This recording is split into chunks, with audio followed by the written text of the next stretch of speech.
मुख्यमंत्री नीतीश कुमार की आवाज से निकली इफ्तार की तस्वीर उन मुसलमान के स्वघोषित ठेकेदारों के मुंह पर तमाचा है जिन्होंने इफ्तार पार्टी का बहिष्कार करने का ऐलान किया था। नमस्कार, द इंडिया टॉप देख रहे हैं, मैं हूं आपके साथ बिरजू सिंह।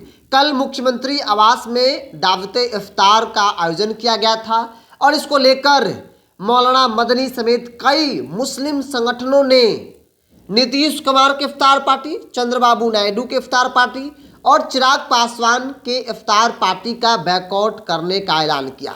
सीधे तौर पर फतवा जारी कर दिया गया कि कोई भी मुसलमान इन लोगों के इफ्तार पार्टी में शामिल नहीं होगा, क्योंकि ये लोग वक्फ के मुद्दे पर सरकार के साथ हैं। और यही बड़ी वजह बताई गई कि भाई इन लोगों ने दावते इफ्तार का बहिष्कार किया। लेकिन उस बहिष्कार का मतलब क्या, जब लोग ही मानने को तैयार नहीं है। कल जो मुख्यमंत्री आवास से तस्वीरें निकली, हजारों की संख्या में मुसलमान जो है वो नीतीश कुमार के इफ्तार में शामिल हुए, जिसके बाद चर्चा हर तरफ होने लगी कि लोगों ने उन धर्म के स्वघोषित ठेकेदारों के मुंह पर तमाचा मारा है, चाहे वो मौलाना मदनी हो या फिर धार्मिक संगठन जिन्होंने इफ्तार का बैकआउट करने का ऐलान किया था। अगर आमतौर पर उनकी बात की अहमियत लोगों के बीच होती, अगर मौलाना मदनी समेत उन संगठनों का कुछ भी प्रभाव होता, तो शायद नीतीश कुमार के आवास की से जो तस्वीर निकली वो तस्वीर वैसी नहीं होती। जो हुजूम था, चाहे वो अंदर हो, बाहर हो, सड़क पर हो, बड़ी संख्या में मुसलमान जो है वो नीतीश कुमार के दावते इफ्तार में शामिल होने के लिए मुख्यमंत्री आवास पहुंचे। और इसके पीछे की वजह बताई जा रही है कि नीतीश कुमार ने जो मुसलमानों को लेकर काम किया, जिस प्रकार से बिहार में अमन चैन महसूस लोग करते हैं, और इसी का नतीजा है कि तमाम ठेकेदारों के बहिष्कार के बावजूद भी मुसलमान नीतीश कुमार को छोड़ने को तैयार नहीं है।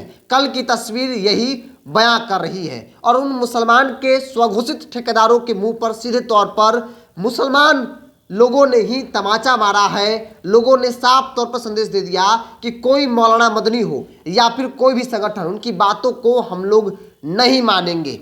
आज तेजस्वी यादव की इफ्तार पार्टी है, चिराग पासवान की इफ्तार पार्टी है, तमाम अलग अलग दलों की तरफ से इफ्तार पार्टी का आयोजन किया जा रहा है, जिसपे बड़ी संख्या में जो लोग हैं वो पहुंच रहे हैं। और इसे राजनीतिक दृष्टिकोण से नहीं देखा जाए, बल्कि हर फेस्टिवल, चाहे वो हिंदू का फेस्टिवल हो, मुस्लिम का फेस्टिवल हो, अलग अलग धर्मों का जो फेस्टिवल है पार्टियां बनाती है, वोट के हिसाब से छोड़ दीजिए कौन किसको वोट करता है, कौन किसको वोट नहीं करता है जी। लेकिन जो संगठन और जो अपने आप को मुसलमान के ठेकेदार मानते हैं, उनको ऐसा लगता है कि बैकआउट करना चाहिए।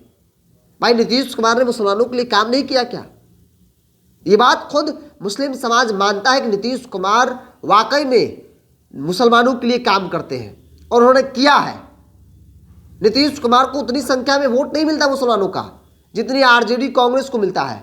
बावजूद भी नीतीश कुमार मुसलमानों के लिए काम किए करते हैं। और यही बड़ी वजह है कि कल इफ्तार पार्टी की जो तस्वीर निकली, बड़ी संख्या में हुजूम, हजारों की संख्या में जो मुसलमान थे वो बैकआउट के ऐलान के बाद भी मुख्यमंत्री आवास पहुंचे, दावते इफ्तार में शामिल हुए। लोगों को ऐसा लग रहा था कि भाई अग्नि परीक्षा मुसलमान नेताओं के लिए जो जेडीयू में है, लेकिन डंके की चोट पर जेडीयू के मुसलमान नेता भी पहुंचे और उन्होंने कहा कि जो लोग विरोध कर रहे हैं उनका विरोध का कोई मतलब नहीं है, वो राजनीतिक तौर पर विरोध कर रहे हैं, राजनीतिक उनकी महत्वाकांक्षा है और इसलिए वो इस तरीके का विरोध जो है वो कर रहे हैं, इस तरीके की बातें कर रहे हैं। नीतीश कुमार के इफ्तार कोई पॉलिटिकल इफ्तार नहीं है, चाहे किसी पार्टी के इफ्तार। भाई अलग अलग पार्टी में हर जाति समुदाय के लोग हैं।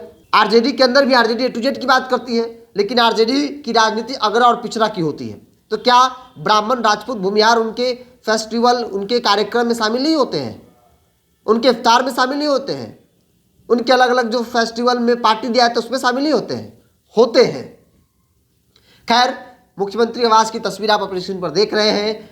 मुख्यमंत्री आवास से निकली यह तस्वीर कल देर शाम की है और उन मुसलमान के स्वघोषित ठेकेदारों के मुंह पर जोर का तमाचा मुसलमान ने दिया है। लोगों ने बता दिया कि कोई मौलाना मदनी हो या फिर कोई भी संगठन हो, उनकी बातों को हम नहीं मानेंगे। इस लोकतंत्र में हर व्यक्ति अपने आप में मालिक है, डिसीजन लेने को। मौलाना मदनी या कोई संगठन नहीं बताएगा कि किसके इफ्तार में जाना है और किसके इफ्तार में नहीं जाना है। बहरहाल आप क्या मानते हैं, आप अपनी प्रतिक्रिया को, खासतौर पर नीतीश कुमार ने मुसलमानों के लिए क्या वाकई में काम किया है, नहीं किया है, आप अपनी राय को कमेंट्स बॉक्स में रखिए। बहुत बहुत धन्यवाद।